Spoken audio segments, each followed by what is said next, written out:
Hello everyone, this is Steve with Aptera Owners Club. A few days ago, on April 23rd, Aptera tweeted that they have 20,000 reservations and climbing, which is great news. Um, this made me think about something that we discussed when I was down visiting Aptera. I asked them where Elaphe Motors was going to produce their hub motors, because as we know, Aptera is using Elaphe hub motors, and that is a supplier that you can't really get another supplier for. I mean, they're not going to switch to like protein motors or anything. They're kind of their whole engineering is based around Elaphe motors, so you got to stay with Elaphe basically. They told me that the Elaphe motors production was somewhere around Detroit, which I assume to mean the Lordstown, Ohio plant. And why is this important? Well, you guys remember that Lordstown is a startup electric truck manufacturer that uses Elaphe hub motors as well. And they've had a pretty rough go of things. You look at their stock, they went IPO through a SPAC at $10 a share, and then immediately they went up to about 300% to like $30 a share. They had, when the uh, initial glow of the IPO was there, and then it kind of hovered around there. It was doing okay until about early February 2021, and has had a pretty steady decline since then. And now it's trading at pretty much its lows of around $2 a share. Uh, the reason that this is important for us as Aptera investors and pre-order holders is that the Lordstown facility is where the Elaphe motors are being built. So this is a article from May 13, 2020 from Green Car Reports. They said that this is when they finally announced that Elaphe was going to be the hub motor supplier for Lordstown. And they said Lordstown is setting up a 20,000 square foot production line with input from Elaphe. Production is scheduled to start in the next 6 months for beta testing and pre-production vehicles. So I don't know if the M700 motors that Aptera is using right now was created at this facility or in Slovenia. I suspect that it was in Slovenia. Their site in Slovenia is basically an engineering site, and their corporate site, it is not a mass production site. So they need a mass production site. And as far as I know, Elaphe does not have any mass production site. And this, I believe, is their first planned mass production site for commercial production of their hub motors.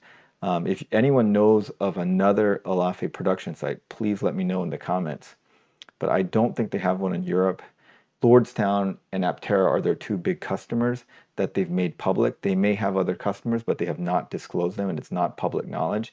Lordstown was obviously supposed to be their biggest customer. Lordstown claimed that they had over 50,000 reservations for their trucks. That was one of their problems, is because their first CEO was let go for misleading the figures on how many pre-orders there are, and they got into some trouble with the SEC over that. But anyways, this Green Car Reports also says that Aptera hoped to make in-wheel motors from Elaphe part of its car. So we all know that, obviously. And the company was created to take over General Motors' Lordstown, Ohio assembly plant. The Endurance is an all-electric continuation of the workhorse W15 extended range electric truck. So this was a plug-in hybrid electric truck that was developed by their first CEO, Steve Burns, who has since left the company, and they turned it into an all-electric truck. So Workhorse invested into Lordstown, and so did GM at that point. Then in February, so November of 2020, basically this was this is what they were claiming at that time, that they had 50,000 non-binding production reservations. That's same as the reservations that Aptera has right now. Aptera has 20,000. They are non-binding. You can back out of them anytime. It's just holding a place in line. Basically, Lordstown had 50,000 of those at that time. I have no idea what their numbers are currently. I don't expect that they have had too many more reservations, since they're facing competition from like the Ford F-150 Lightning, the Silverado Electric, and the Cybertruck. Those are all established companies that are going to make electric car trucks. So it's hard to see why you would put down a reservation on a Lordstown Endurance now when you have those options available.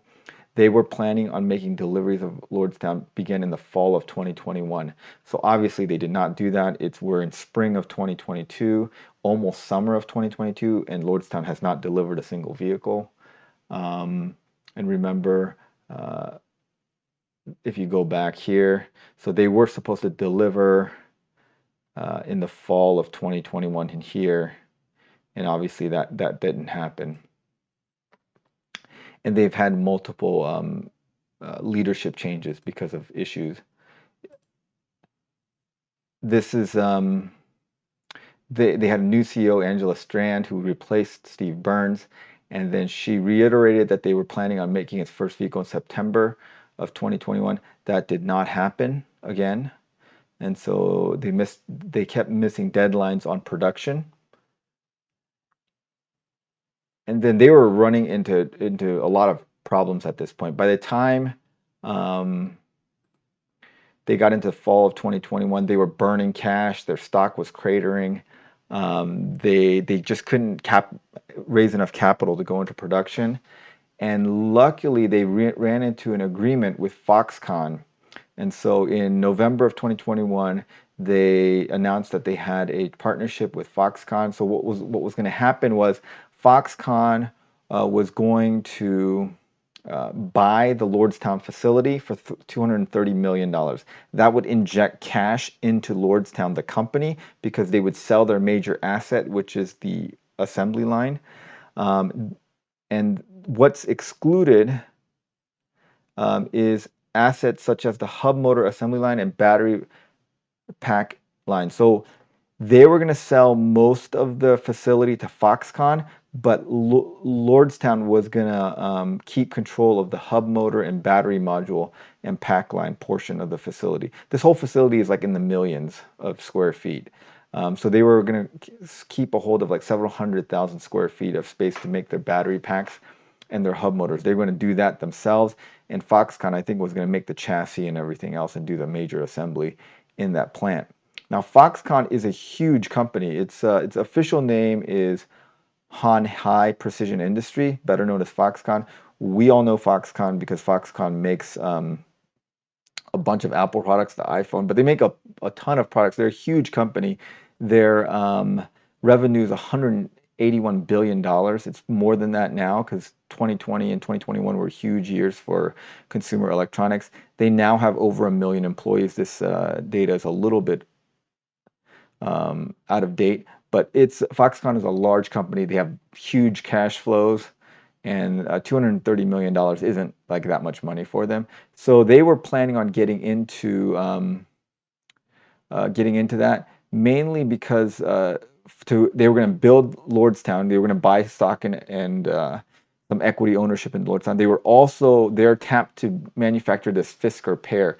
Fisker Pear is a yet undisclosed EV that Fisker is going to make for under $30,000 supposedly. We don't know what it looks like. We know very few details about it, but Foxconn has been tapped to be the manufacturer of that, and Foxconn will probably produce that at the Lordstown facility, which all sounds good. So now Lordstown gets an injection of capital, which they desperately need because they were burning cash. They have no revenue because they're not selling cars, and they have lots of employees and a lot of assets and things they have to pay for, liabilities that they have to pay for, rather.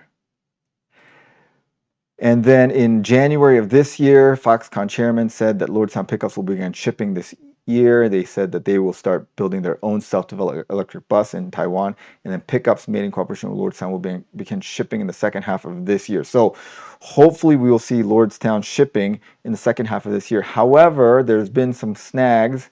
In February of 2022, late February, they said that things have been going slower than they expected. And so this deal has not been finalized. This is a news report from March 24, so about a month ago. And they said that to date, the company has not reached an agreement with Foxconn or its affiliates to jointly develop vehicles off the MIH platform, or with regard to any financing from Foxconn. No assurances can be given that any agreement will be reached as to the terms of such agreement. And so Lordstown Motors their deal finalization deadline is this Saturday, April 30th. And if they don't reach a final agreement, there is a high likelihood that Lordstown goes into bankruptcy and dies as a company.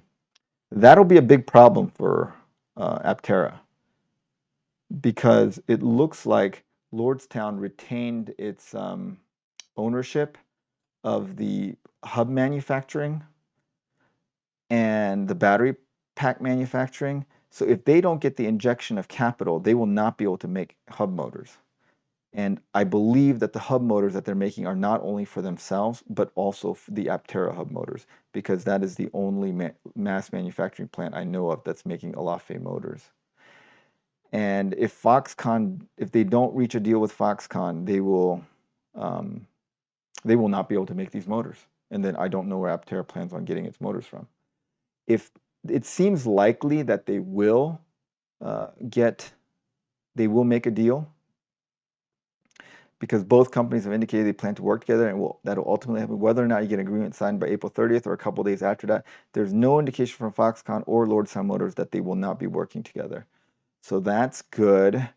But Lordstown has had a rough deal. You know, GM backed out.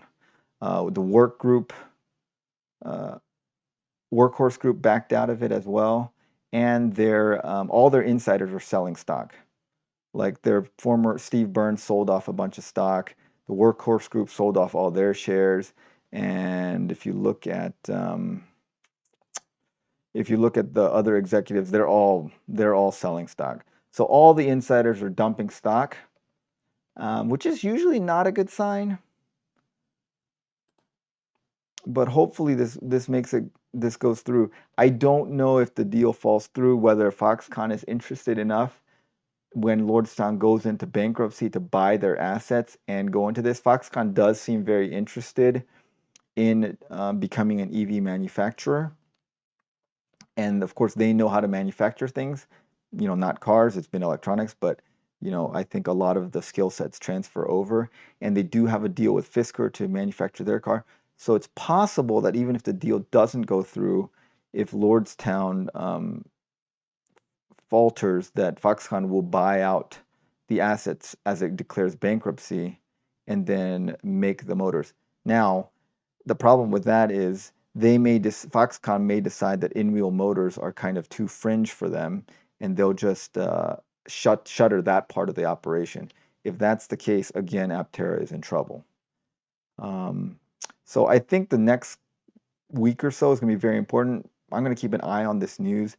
Hopefully this goes through because we kind of need Lordstown and Foxconn to make the deal happen so that hub motors get manufactured for Aptera. Okay, well, tell me what you guys think about this in the comments. Thanks for watching and have a great day.